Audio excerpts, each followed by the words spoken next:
Times now नव भारत पर अब शुरू होगा खबरों का रोलर कोस्टर।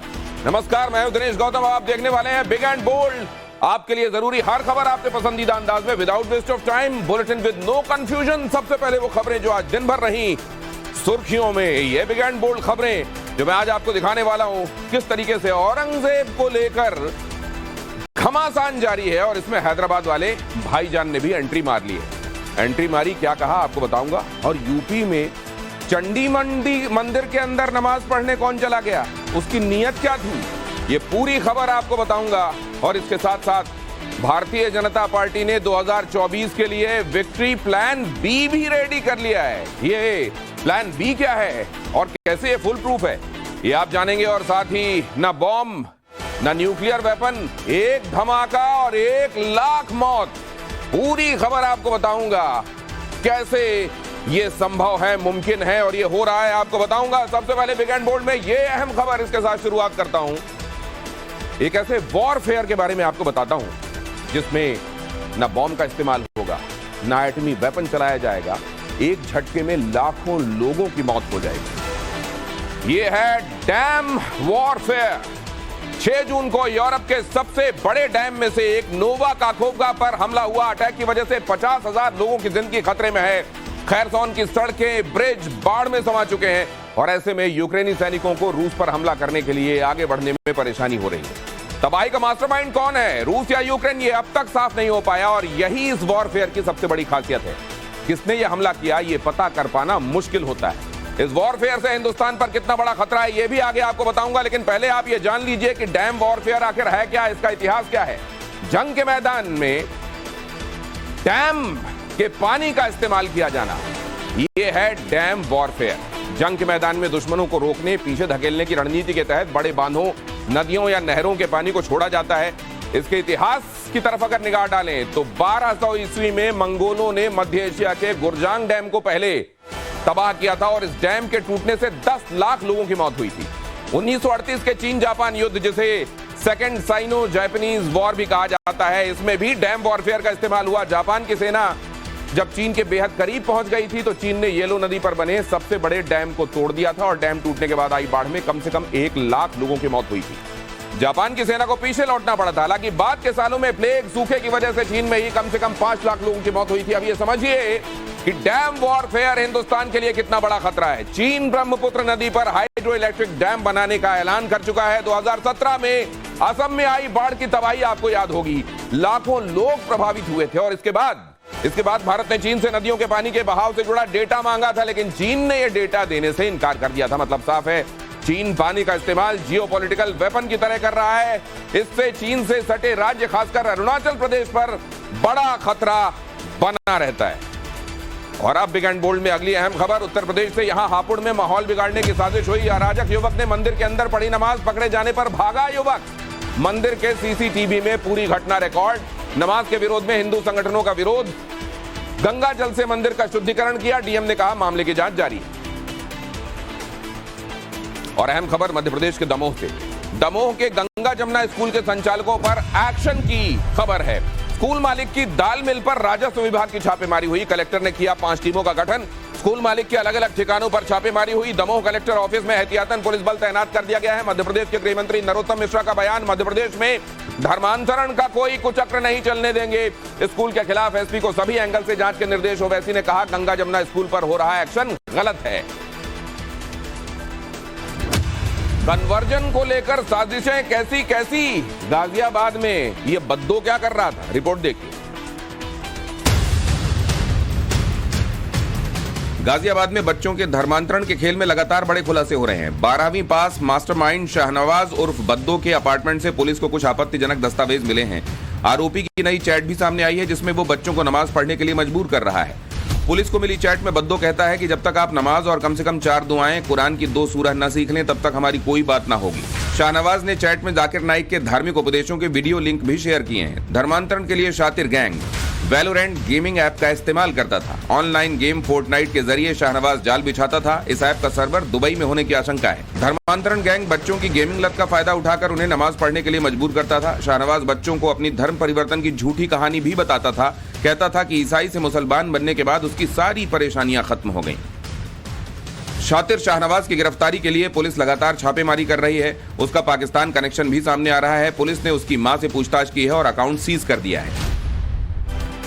और अब अहम खबर जबलपुर से।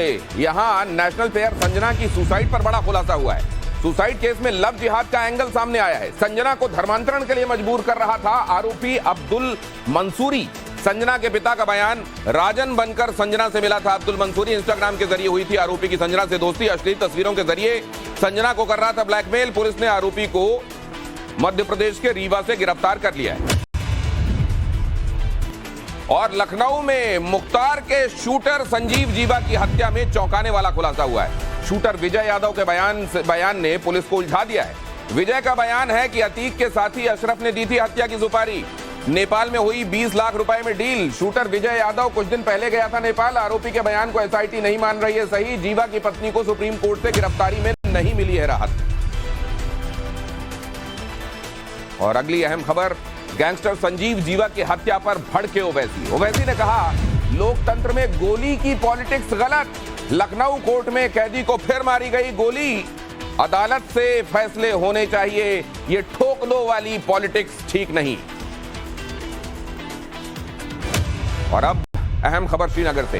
अबाया को लेकर संग्राम छिड़ा हुआ है। यह भी एक तरीके का पहनावा होता है जो इस्लाम को मानने वाली औरतें, जिन पहनावों को खासतौर से जिन पर ध्यान होता है, फोकस होता है, उन्हीं में से एक अबाया। और विश्व भारती स्कूल ने यहां अबाया पहने लड़कियों को प्रवेश देने से इनकार किया था। स्कूल के फैसले के खिलाफ सियासी घमासान छिड़ गया है। महबूबा मुफ्ती ने फैसले को बताया धार्मिक स्वतंत्रता पर हमला। आतंकी धमकी मिलने के बाद स्कूल प्रबंधन ने मांगी माफी। कल स्कूल प्रबंधन के खिलाफ छात्राओं ने किया था प्रदर्शन। हिजाब को लेकर जारी विवाद भी सुप्रीम कोर्ट में लंबित है। और अब अहम खबर, डब्ल्यूएफआई अध्यक्ष बृजभूषण सिंह के खिलाफ जारी जांच को लेकर। महिला पहलवान को लेकर बृजभूषण के आवास पहुंची पुलिस। आधे घंटे की जांच के बाद वापस लौटी पुलिस टीम। आरोपों के वेरिफिकेशन के लिए पहलवान को लेकर गई थी एसआईटी की टीम। 6 पुलिसकर्मियों की टीम के साथ आईपीएस अधिकारी भी शामिल थे। स्टेटस रिपोर्ट दाखिल करने से पहले डिटेल वेरिफिकेशन हो रही है। और बृजभूषण ने आरोपों पर कुछ भी बोलने से इनकार कर दिया। कहा यह जा रहा है कि यहां ले जाकर, ये बताया नहीं गया ये पहलवान यहां पर जो ले जाए गए थे ये कौन थे, लेकिन ये बताया जा रहा है कि ये सीन को रिक्रिएट करने की कोशिश के तहत किया गया था। और अगली अहम खबर, अमरनाथ यात्रा पर गृह मंत्री अमित शाह की हाई लेवल मीटिंग। बैठक में जम्मू कश्मीर के LG Manoj Sinha, IB chief समेत कई बड़े अधिकारी शामिल हुए। बैठक में अमरनाथ यात्रा की तैयारी और सुरक्षा की समीक्षा हुई। 1 जुलाई से 31 अगस्त तक चलेगी अमरनाथ यात्रा। और अब आपको दिखाता हूं आज के ये big and bold picture. Uttarakhand में लव जिहाद के बढ़ते मामले पर राज्य की बीजेपी सरकार फुल एक्शन में है। सीएम पुष्कर धामी ने अफसरों को सख्त कार्रवाई के निर्देश दिए हैं ताकि राज्य में सांप्रदायिक माहौल न बिगड़ने पाए। दूसरी तरफ उत्तरकाशी समेत कई शहरों में लव जिहाद के विरोध में लोगों का प्रदर्शन भी जारी है। जम्मू कश्मीर में स्टेट इन्वेस्टिगेशन एजेंसी यानी एसआईए ने बड़ी कार्रवाई की है। कट्टरपंथी संगठन जमाते इस्लामी की 188 प्रॉपर्टीज पहचान की गई हैं। एसआईए ने पूरे सूबे में 86 जगहों पर 125 संपत्तियों पर एक्शन लिया। इस संगठन पर देश विरोधी गतिविधियों के आरोप में गृह मंत्रालय ने 28 फरवरी 2019 को प्रतिबंध लगा दिया था। मथुरा कृष्ण जन्मभूमि मामले में हिंदू पक्ष ने सुप्रीम कोर्ट का दरवाजा खटखटाया है। सर्वोच्च अदालत में हिंदू पक्ष ने इलाहाबाद हाईकोर्ट के फैसले के खिलाफ मुस्लिम पक्ष की किसी भी तरह की अपील पर कैविएट याचिका दाखिल की है, जिसमें हिंदू पक्ष ने गुहार लगाई है कि कोर्ट उनको सुने बगैर कोई आदेश पारित न करे। दिल्ली सरकार के पूर्व मंत्री सत्येंद्र जैन ने राउज एवेन्यू कोर्ट में एक याचिका दाखिल की है, जिसमें उन्होंने अपने खिलाफ चल रहे ईडी और सीबीआई के मामले को दूसरी अदालत में ट्रांसफर करने की मांग की है, लेकिन आज जज की उपस्थिति न होने की वजह से इस पर सुनवाई नहीं हो सकी। 31 जुलाई को अर्जी पर सुनवाई होगी। फिल्म अजमेर 92 के डायरेक्टर पुष्पेंद्र सिंह ने टाइम्स नाउ नवभारत से खास बातचीत की है, जिसमें उन्होंने इस फिल्म का विरोध करने वालों को लेकर हैरानी जाहिर की है। डायरेक्टर पुष्पेंद्र ने नवभारत से कहा कि वो इस बात से हैरान है कि सिर्फ पोस्टर के रिलीज होने से ही इतना विवाद खड़ा हो गया। फिल्म को लेकर वो किसी तरह के विवाद के पक्ष में नहीं है। और बिग एंड बोल्ड में आप पॉलिटिक्स, और पॉलिटिक्स में पता नहीं औरंगजेब के जीते जी भी उसकी इतनी चर्चा हुई होगी कि नहीं। पॉलिटिक्स में ये खबर देखिए, औरंगजेब के मुद्दे पर महाराष्ट्र में गर्म राजनीति। औरंगजेब के बहाने ओवैसी का बीजेपी पर निशाना। औरंगजेब की औलाद वाले बयान पर ओवैसी का पलटवार। ओवैसी ने कहा, गोडसे और आप्टे की औलाद कौन? डेप्यूटी सीएम फडणवीस के बयान पर ओवैसी का पलटवार। ओवैसी ने कहा, महाराष्ट्र में मुसलमानों को बदनाम कर रही है भारतीय जनता पार्टी। ओवैसी के बयान पर बीजेपी विधायक राम कदम का बयान। ओवैसी चिंतन करें कि पाकिस्तान के टुकड़ों पर कौन पल रहा है। और बिग एंड बोल्ड में अगली अहम खबर, मुंबई से एनसीपी अध्यक्ष शरद पवार को ट्विटर पर मिली जान से मारने की धमकी। एनसीपी प्रतिनिधिमंडल ने की मुंबई पुलिस कमिश्नर से मुलाकात। सुप्रिया सुले की अगुवाई में कमिश्नर से मिले एनसीपी के नेता। धमकी देने वाले ट्विटर हैंडल के खिलाफ कार्रवाई की मांग। पवार को मिली धमकी पर सीएम एकनाथ शिंदे का एक्शन। पुलिस अधिकारियों को दिए सुरक्षा बढ़ाने के निर्देश। शरद पवार वरिष्ठ नेता, सुरक्षा का रखा जाएगा पूरा ख्याल, कहा। और बिग एंड बोल्ड में अगली अहम खबर, 2024 के लोकसभा चुनाव को लेकर एक्शन में भारतीय जनता पार्टी। 11 और 12 जून को दिल्ली में भारतीय जनता पार्टी के सीएम और डिप्टी सीएम की मीटिंग में गृह मंत्री अमित शाह और भारतीय जनता पार्टी के अध्यक्ष जेपी नड्डा होने वाले हैं शामिल। इसमें पार्टी के महासचिव बीएल संतोष और राज्य संगठनों के सचिव भी शामिल होंगे। 2024 लोकसभा चुनाव की तैयारियों पर चर्चा की संभावना है। संगठन और सरकार के बीच समन्वय में आने वाली समस्याओं पर भी फोकस रहेगा। बीजेपी ने 2024 को लेकर प्लान बी भी तैयार किया है। ये प्लान बी, इसकी आवश्यकता क्यों पड़ी और प्लान है क्या, देखिए। 2024 को लेकर विपक्ष की रणनीति और कर्नाटक में हार ने बीजेपी को प्लान बी पर काम करने को मजबूर कर दिया है। एनडीए में जान फूंकने के लिए बीजेपी फिर से पुराने सहयोगियों को साथ लाने में जुटी है। सूत्रों के मुताबिक बीजेपी ने कर्नाटक में जनता दल सेकुलर, आंध्र प्रदेश और तेलंगाना में तेलुगु देशम पार्टी और पंजाब में अकाली दल से बातचीत शुरू कर दी है। यूपी, बिहार समेत कई दूसरे राज्यों में भी पार्टी नेता छोटे दलों के साथ संपर्क में है। सूत्रों के मुताबिक कर्नाटक में जेडीएस के साथ सीट बंटवारे पर भी चर्चा शुरू हो गई है। जालंधर उपचुनाव के रिजल्ट को देखते हुए पंजाब में अकाली और बीजेपी फिर से साथ आने को तैयार हैं। पिछले कुछ सालों में जेडीयू और अकाली समेत कई पार्टियां एनडीए से अलग हुई हैं, जिससे बीजेपी की क्षेत्रीय पार्टियों को साथ लेकर चलने वाली छवि को धक्का लगा है। लिहाजा पिछले दिनों पीएम मोदी ने बीजेपी के सीएम और डिप्टी सीएम को छोटे दलों से बातचीत की सलाह दी थी। 3 दिन पहले पार्टी अध्यक्ष जेपी नड्डा और गृहमंत्री अमित शाह ने बीएल संतोष के साथ लंबी बैठक की। इस बैठक में भी संगठन में बड़े फेरबदल के साथ छोटी पार्टियों के साथ गठबंधन पर गहन चर्चा हुई।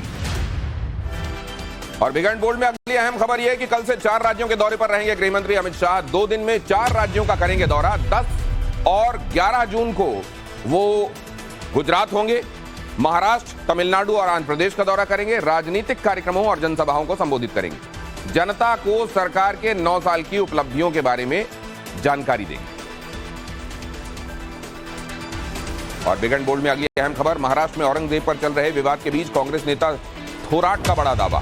महाराष्ट्र की 48 में से 40 सीटें जीत सकता है आघाड़ी गठबंधन। जीत के लिए बाला साहेब थोराट ने कहा यह फॉर्मूला अपनाना होगा। कांग्रेस राष्ट्रीय दल, इसलिए जहां कांग्रेस मजबूत वहां ज्यादा सीटों पर लड़े और जहां जो विपक्षी पार्टी मजबूत हो अगर वहां से अपना कैंडिडेट फील्ड करे तो इस तरीके से 40 सीटें कम से कम जीती जा सकती हैं। सवाल यह है कि कांग्रेस के इस फॉर्मूले को बाकी ऑपोजिशन की पार्टियां कितना स्वीकार करेंगी। और पंजाब में मान और सिद्धू परिवार में घमासान चल रहा है। सिद्धू और मान के बीच चल रहे विवाद में नवजोत कौर की एंट्री हो गई है। सिद्धू की पत्नी ने लिखा, सिद्धू की वजह से मान को मिली पंजाब के मुख्यमंत्री की कुर्सी।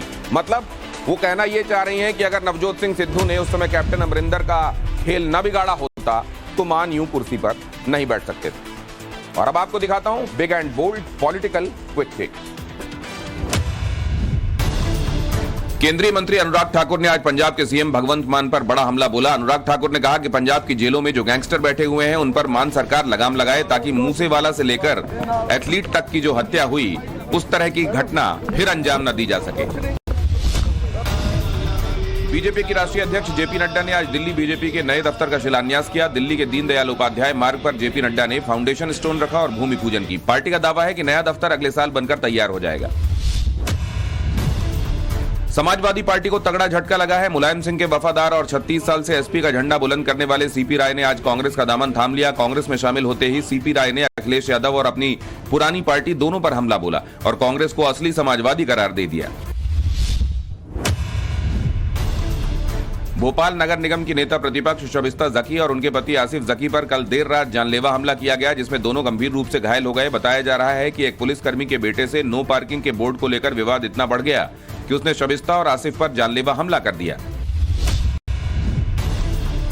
वित्त मंत्री निर्मला सीतारमण की बेटी परकला वांगमयी और प्रधानमंत्री कार्यालय में ओएसडी प्रतीक दोषी की कल बेंगलुरु में बेहद सादगी से शादी हुई। समारोह में किसी भी राजनीतिक मेहमान को न्योता नहीं दिया गया। मैरिज सेरेमनी में सिर्फ परिवार के लोग और दोस्त शामिल थे। ब्राह्मण रीति रिवाज से हुई शादी में उडुपी अदमारू मठ के संत मौजूद रहे।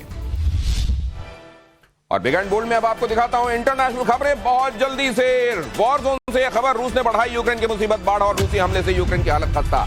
खरसोन समेत बाढ़ प्रभावित कई इलाकों में रूस का लगातार अटैक, रूसी अटैक के कारण मदद पहुंचाने में हो रही है देरी। बाढ़ प्रभावित इलाकों में यूक्रेन के लोगों को मदद का इंतजार, भूखे प्यासे यूक्रेनी घर की छतों पर बैठकर कर रहे हैं मदद का इंतजार। और यूक्रेन में नोवा काकोवका डैम तबाह होने से 42,000 लोगों की जिंदगी पर खतरा है। डैम वॉरफेयर से निपटने के लिए यूक्रेन को मिलेगी मदद। WHO और नेटो ने किया ह्यूमैनिटेरियन एड देने का ऐलान। मानवीय दृष्टिकोण के तहत यह मदद यूक्रेन को जल्द दी जाएगी, दिया भरोसा। और बिग एंड बोल्ड में अगली अहम खबर अब आपको दिखाता हूं। रूस को यूक्रेनी सैनिकों के जब्त हथियारों से बड़ा खुलासा हुआ है। ये यूक्रेनी आर्मी के जखीरे में मिला दुनिया का सबसे छोटा और हाईटेक ड्रोन। UAV की पहचान PD-100 ब्लैक हॉर्नेट के तौर पर हुई है। ड्रोन का वजन केवल 18 ग्राम है, 10 सेंटीमीटर इसकी लंबाई है और 2.5 सेंटीमीटर के आसपास इसकी चौड़ाई है। दुश्मन के इलाके में 4 किलोमीटर तक घुसकर ये बहुत साफ स्पष्ट तस्वीरें भेजता है। महज 30 सेकंड में ये उड़ान भरने के लिए तैयार हो जाता है। ड्रोन में टारगेट की फोटो और वीडियो अपलिंकिंग की सुविधा है। ड्रोन की कीमत करीब 1 करोड़ रुपए। और बिग एंड बोल्ड में अब अगली अहम खबर की तरफ आपको लिए चलता हूं। चीन और अमेरिका में सुपर पावर के लिए छिड़ी है जासूसी वाली जंग। अमेरिका की जासूसी के लिए क्यूबा में स्पाई सेंटर खोलने वाला है चीन। यह खबर क्या है? खबर यह है सेंटर के लिए क्यूबा को अरबों डॉलर का भुगतान कर दिया गया है और जल्द ही फाइनल हो जाने वाली है चीन और क्यूबा के बीच में यह डील। अमेरिका के फ्लोरिडा से 100 मीटर की दूरी पर बनेगा यह स्पाई सेंटर। अमेरिका के डिफेंस मूवमेंट पर रहेगी चीन की नजर। चीन के प्लान पर व्हाइट हाउस का बयान आया है, हमें सब कुछ पता है, अमेरिका का काउंटर प्लान तैयार है। और बिग एंड बोल्ड में अब अगली अहम खबर की तरफ आपको लिए चलता हूं। पाकिस्तान की सियासत से big and bold political update बताता हूं आपको। इमरान का साथ छोड़ने वाले जहांगीर खान तहरीन ने नई पार्टी बना ली। तहरीन की पार्टी का नाम इश्तेहकाम पाकिस्तान पार्टी है। पाकिस्तान के सबसे अमीर कारोबारी हैं जहांगीर तरीन। शुगर माफिया और JKT के नाम से मशहूर हैं जहांगीर तरीन। 2011 में इमरान की पार्टी PTI को खड़ी करने में इन्होंने बड़ी भूमिका निभाई थी। अब इमरान के बागी नेताओं के साथ मिलकर ये नई पार्टी फ्लोट कर रहे हैं। सूरज को हनुमान जी ने निकला था, ये तो हम सुनते आए हैं, लेकिन सूरज की तरफ देखने से भी आंखें जहां चौंधिया जाती हों, वहां कौन है जिसने सूरज को छू लिया? तो आखिरकार सूरज को छूकर इंसान ने जानकारियां निकाल ली। नासा के पाकस सोलर प्रोब ने सूर्य की सतह पर उठने वाले सौर तूफानों का पता लगाया है, जिसमें भारी संख्या में आवेशित कण सूर्य की सतह से पृथ्वी की ओर बह रहे हैं। इस रिसर्च से सौर तूफानों की सटीक भविष्यवाणी में मदद मिल सकती है। नासा के मुताबिक पाकर सोलर प्रोब ने सूर्य की सतह के 13 मिलियन मील भीतर जाकर जांच की और सौर हवा की संरचनाओं का पता लगाया।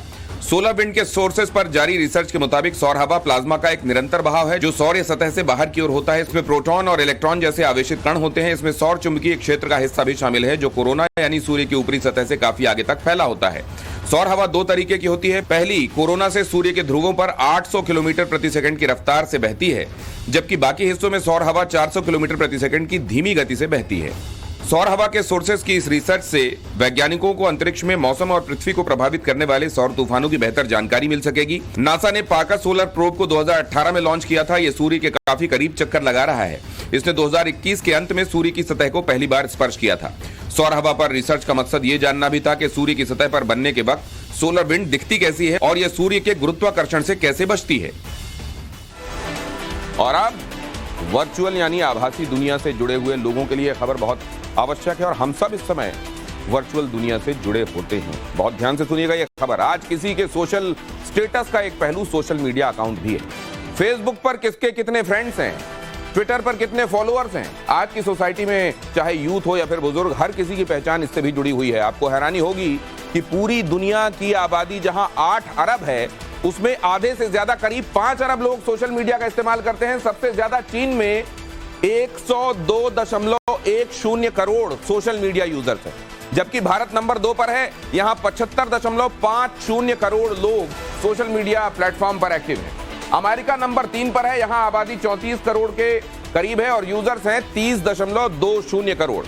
2.91 अरब यूजर्स के साथ Facebook number 1 social media platform है, जबकि YouTube 2.56 अरब यूजर्स के साथ नंबर 2 पर है और WhatsApp 2 अरब यूजर्स के साथ नंबर 3 पर है। लेकिन आज यही सोशल मीडिया खासकर यूथ के लिए खतरा बनता जा रहा है। अमेरिका के सैन डिएगो स्टेट यूनिवर्सिटी की जनरेशनल ट्रेंड स्टडी ने 2010 से 2021 के बीच युवाओं पर रिसर्च की है और 2010 यानी वो समय था जब सोशल मीडिया प्लेटफॉर्म अपने शुरुआती दौर में थे। आपको याद होगा वो ऑरकुट वाला दौर। और उस वक्त से 2021 जब आज भरमार है इंस्टाग्राम, फेसबुक, ट्विटर, 2021 तक और 2023 में तो और भी नए ऑप्शन अब जुड़ रहे हैं। बताया यह जा रहा है कि इसके बीच में 7 घंटे से कम नींद वालों की तादाद 1/3 से बढ़कर आधी हो चुकी है। यानी पहले जहां हर 10 में से 5 युवा अच्छी नींद ले लेता था, अब यह आंकड़ा घटकर 10 में 3 हो चुका है। कम नींद से युवाओं के मेंटल हेल्थ पर जबरदस्त असर पड़ रहा है। उनमें एंजाइटी के लक्षण दिखाई दे रहे हैं, डिप्रेशन का खतरा पैदा हो गया है और इसकी वजह से सुसाइड के केसेस में भी बड़ा इजाफा हुआ है। इसलिए सोशल मीडिया का सहारा लें, उसका इस्तेमाल करें, लेकिन उससे इस्तेमाल हो ना जाए ये वरना बड़ा मुश्किल कर देगा। और आगे आपको दिखाने वाला हूं ये अहम क्विक टिप्स, इनको छोड़िएगा मत, जरा ध्यान से देखिएगा। अमेरिका ने अपने फाइटर पायलट्स को सेवा में ज्यादा समय तक बनाए रखने के लिए बड़े बोनस का ऑफर दिया है। दरअसल चीन अपनी ट्रेनिंग एक्सरसाइज को बेहतर करने के लिए अमेरिका के एक्सपीरियंस रिटायर्ड पायलट्स का इस्तेमाल करता है। इसे रोकने के लिए यूएस ने यह कदम उठाया। अमेरिका के पूर्व राष्ट्रपति डोनाल्ड ट्रंप अब एक और केस में फंसते जा रहे हैं। स्पेशल काउंसिल की रिपोर्ट के मुताबिक 2021 में राष्ट्रपति चुनाव हारने के बाद ट्रंप पर कई क्लासिफाइड डॉक्यूमेंट्स अपने घर ले जाने का आरोप है। पाकिस्तान में पेश हुए आर्थिक सर्वे के मुताबिक देश पर कुल विदेशी कर्ज 125 अरब डॉलर तक पहुंच गया है, जबकि पाकिस्तान सरकार का कुल कर्ज 58.6 ट्रिलियन डॉलर तक पहुंच गया है। रिपोर्ट्स के मुताबिक आईएमएफ से लोन मिल भी जाए तो साल 2024 तक पाकिस्तान को राहत नहीं मिल पाएगी। गधों की आबादी के मामले में दुनिया में तीसरे नंबर पर पाकिस्तान में पिछले 1 साल में 1 लाख गधों का इजाफा हुआ है। रिपोर्ट्स के मुताबिक चीन में गधों की भारी मांग के चलते पाकिस्तान में उनकी जनसंख्या बढ़ रही है। पाकिस्तान इकोनॉमिक सर्वे के मुताबिक पिछले 1 साल में गधों की जनसंख्या 57 लाख से बढ़कर 58 लाख हो गई है।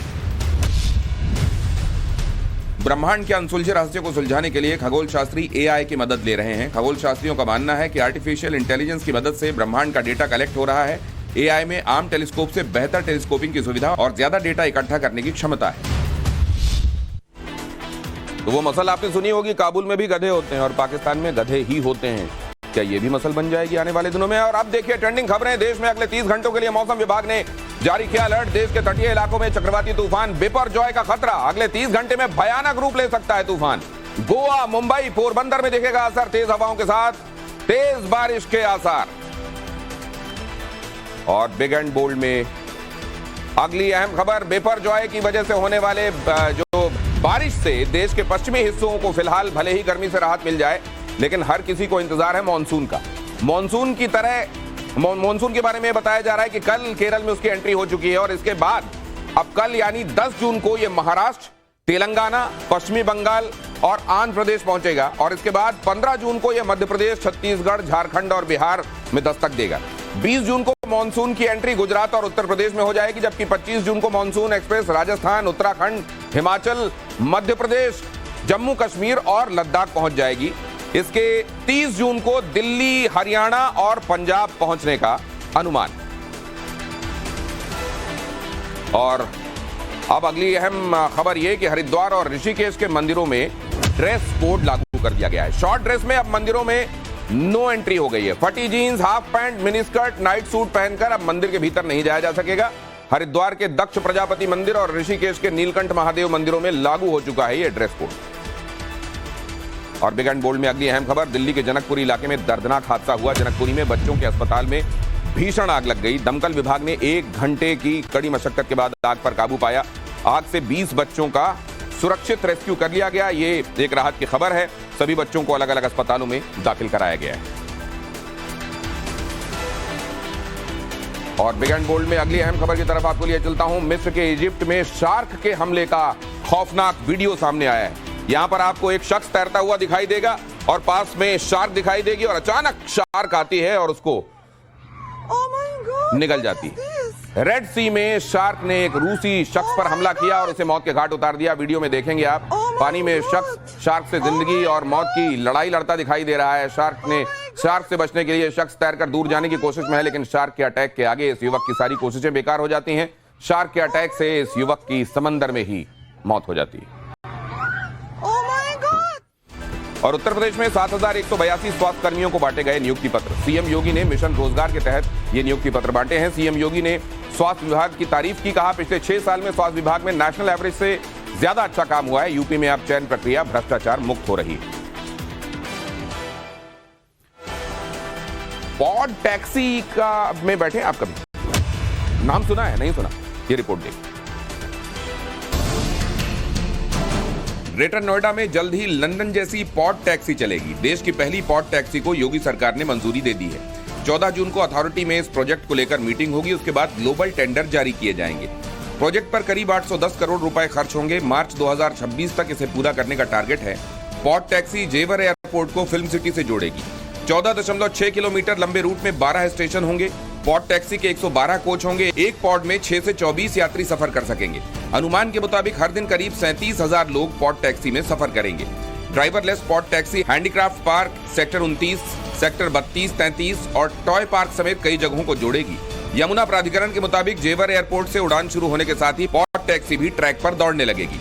दुनिया भर में अभी 8 देशों में पॉड टैक्सी चल रही है। लंदन के अलावा सिर्फ दुबई, साउथ कोरिया और वर्जीनिया में एयरपोर्ट पर ही पॉड टैक्सी की सुविधा है। प्रोजेक्ट को मंजूरी देने से पहले यमुना एक्सप्रेसवे इंडस्ट्रियल अथॉरिटी ने जिन देशों में पॉड टैक्सी चल रही है वहां जाकर स्टडी भी की है।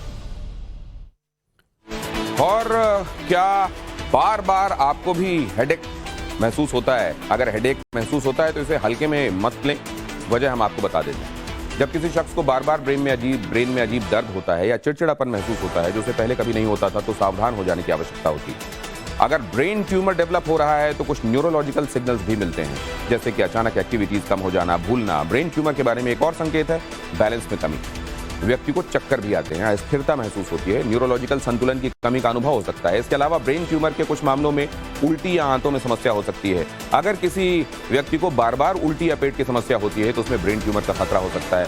अगर किसी व्यक्ति को ब्रेन ट्यूमर डिटेक्ट हो गया है तो घबराने की आवश्यकता नहीं है, इलाज से ठीक हो सकता है। ब्रेन सर्जरी के जरिए ट्यूमर को बाहर निकाला जा सकता है। ये ट्यूमर को साफ करके हटाकर इसके विकास को रोकने के लिए सर्जरी की जाती है। दूसरा ऑप्शन रेडियोथेरेपी है। इसमें हाई इंटेंसिटी की तीव्रता के साथ ब्रेन ट्यूमर को नष्ट करने के लिए रेडियो एक्टिव रेडिएशन इस्तेमाल किए जाते हैं। और अब आपको दिखाता हूं big and bold trending quick fix. कारोबारी हफ्ते के आखिरी दिन सेंसेक्स और निफ्टी लाल निशान में बंद हुए। सेंसेक्स 223 पॉइंट की गिरावट के साथ 62,625 पर बंद हुआ, जबकि निफ्टी 71 अंक ढुढ़ककर 18,563 पर चला गया। फ्रेंच ओपन महिला सिंगल्स के सेमीफाइनल में बड़ा उलटफेर करते हुए गैर वरीय खिलाड़ी कैरोलिना मुचोवा ने नंबर 2 खिलाड़ी आरियाना सबालेंका को हराया। पुरुष सिंगल के सेमीफाइनल मुकाबले में आज पूर्व चैंपियन और दुनिया के तीसरे नंबर के खिलाड़ी नोवाक जोकोविच का सामना दुनिया के नंबर 1 खिलाड़ी कार्लोस अल्काराज से होगा। आषाढ़ महीने का पंचक आज सुबह 9:49 से शुरू हुआ, जो 13 जून को दोपहर 3:45 पर समाप्त होगा। शुक्रवार को शुरू होने की वजह से इसे चोर पंचक कहा गया है। ज्योतिष शास्त्र के मुताबिक पंचक के दौरान कोई शुभ काम नहीं किया जाता। इन दिनों दक्षिण दिशा की यात्रा करने से भी बचना चाहिए। जियो सिनेमा पर आज एक्टर शाहिद कपूर की most awaited movie bloody daddy release हो गई। फिल्म की कहानी कोरोना काल की है और ड्रग के कारोबार को दिखाती है। पिता की भूमिका में शाहिद कपूर का ब्लडी अवतार लोगों को जरूर पसंद आएगा। कबीर सिंह और जर्सी की तरह शाहिद कपूर की ब्लडी डैडी भी साल 2011 में release French film sleepless night की रीमेक है। विकी कौशल और सारा अली खान की फिल्म जरा हटके जरा बचके का गाना फिर और क्या चाहिए हर किसी की जुबान पर है। इसी गाने को जब दिल्ली पुलिस के एक जवान ने गाया तो लोग उसकी आवाज के दीवाने हो गए।